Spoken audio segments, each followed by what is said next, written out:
Hello everyone, আমি প্রিয়াঙ্কা দেব। এখন আমি আছি মুর্শিদাবাদের বহরমপুরে। এখানে ফেমাস জায়গা মুর্শিদাবাদ বহরমপুর বলতেই সবাই যেটা বোঝে সেটা হচ্ছে হাজারদুয়ারি। এখানে মেন অ্যাট্রাকশন এটাই, এটা দেখার জন্যই সবাই আসে। তো এখন আমি হাজারদুয়ারিতে আসছি, এন্ট্রি নিচ্ছি। হাজারদুয়ারি এটা হচ্ছে নবাবের বানানো। এই বাড়িটার মধ্যে টোটাল 1000টা দুয়ার, মানে 1000টা দরজা আছে। টোটাল কাউন্টিং করলে 1000টা দরজা আছে। সব দরজা এখন ওপেন না, বেশিরভাগ বলতে 99% দরজাই পুরো বন্ধ করা। কোনোটাই ওপেন নেই, সবই বন্ধ রেখেছে। মেন যেটা এন্ট্রি সেটাই শুধু খোলা, বাদবাকি ভেতরে সব দরজাই কিন্তু বন্ধ করা আছে। এখানে যারা নবাবরা থাকতেন তাদের সমাধি কিন্তু পাশেই মসজিদ আছে, বাড়ির ভিতরেই মসজিদ আছে, সেখানেই কিন্তু তাদেরকে কবর দেওয়া হতো।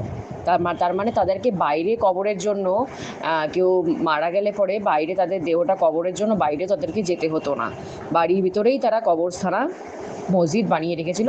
সেখানে বাড়ির লোকজন যদি কেউ মারা যেতেন এখানে কিন্তু তাদেরকে কবর দেওয়া হতো। সেটা আমি ধীরে ধীরে সব টোটালটাই ঘুরে দেখাচ্ছি।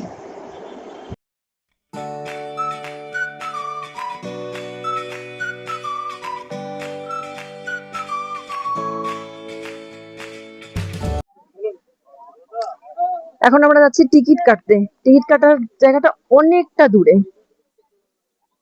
আমরা জাস্ট চলে আসছিলাম, বাট এখান থেকে আবার টিকিট কাটতে যেতে হতো। অনেকটা দূরে টিকিট কাটার লাইন, কিন্তু এখানে এসে কনফিউজ হয়ে যাওয়ার মতো, কোন দিক দিয়ে এন্ট্রি, কোন দিক দিয়ে এক্সিট, অ্যান্ড কোন দিক দিয়ে টিকিট কাটা। কারণ অনেক বড় জায়গাটা, কিছুই বোঝা যাচ্ছে না, কোন দিক দিয়ে শুরু কোন দিক দিয়ে শেষ কিছুই ঠিক বোঝা যাচ্ছে না।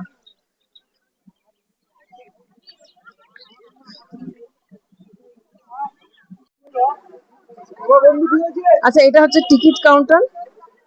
পার হেড 25 টাকা করে নিচ্ছে টিকিট এখানটায়। অনলাইনে কোনো সিস্টেম নেই, সব ক্যাশে পেমেন্ট করতে হচ্ছে। কোনো অনলাইন কিন্তু চলছে না এখানে।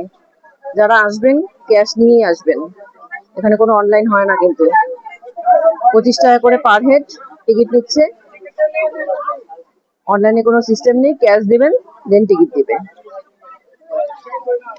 টিকিট নিয়ে এন্ট্রি করার পর কিন্তু আর ক্যামেরা অ্যালাউ হবে না। তো ভেতরে আমি কিছু ভিডিও রেকর্ডিং করতে পারিনি, কিন্তু ভেতরটা খুবই সুন্দর।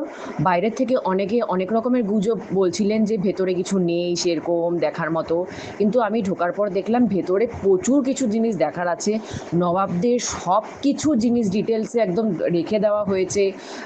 তাদের ইউজ করা প্রত্যেকটা জিনিস, তাদের অস্ত্র থেকে শুরু করে জামা কাপড় থেকে শুরু করে, ইংরেজদের জামা কাপড় থেকে শুরু করে, তাদের খাওয়ার বাসনের থেকে শুরু করে, তাদের টেবিল, ড্রেসিং টেবিল, বিছানা, এভরিথিং সব কিছু রেখে দেওয়া হয়েছে। এত সুন্দর ভেতরটা। আর অনেকক্ষণ টাইম নিয়ে যাবেন, অনেকগুলো রুম, অনেক কিছু ঘুরে দেখার আছে। ওপরটা আপাতত এখন বন্ধ রেখেছে, কাজ চলছে বলে, সেখানে ভাঙচুর হয়েছে, ছাদ ভেঙে পড়েছিল, তো ওপরটা বন্ধ আছে। কিন্তু একটা ফ্লোর ঘুরতেই আপনাদের প্রচুর টাইম লেগে যাবে, সুতরাং টাইম নিয়ে এখানে ঘুরতে যাবেন। এখান থেকে বেরিয়ে আপনারা টোটো বুক করে নিতে পারেন। এখানে একটা ইনফরমেশন দিয়ে দিচ্ছি, যারা ঘোড়ার গাড়ি ইউজ করবেন তারা একদম ঘোড়ার গাড়ি নেবেন না। প্রথম কথা, ঘোড়ার গাড়িতে ঠেসে ঠেসে মানুষজনকে ওঠানো হচ্ছে, প্লাস 1000 টাকা করে পার হেড নিচ্ছে। টাইমিংসও আপনাদের প্রচুর বেশি লাগবে, প্লাস আপনারা কমফোর্টেবলভাবে সেটা যেতেও পারবেন না।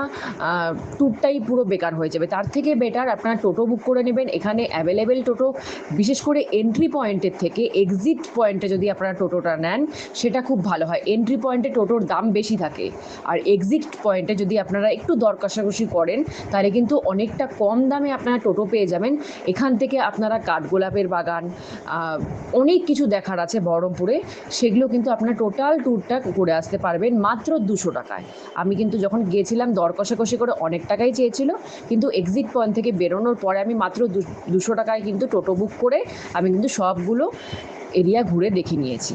কারণ এখানে যত টাকা আপনার যদি আপনারা নর্মাল গাড়িও নিয়ে যান, গাড়িতে যত টাকা আপনাদের গাড়িটা রাখার জন্য যত টাকা আপনার ট্যাক্স নিয়ে নিবে, তার থেকে মনে হয় টোটোওয়ালাকে 200 টাকা দিয়ে আপনাদের পুরো ঘুরে আসাটাই বেনিফিট হবে। তো আপনারা আশা করি সেটাই করবেন, সেটাই আপনাদের জন্য সুবিধা হবে।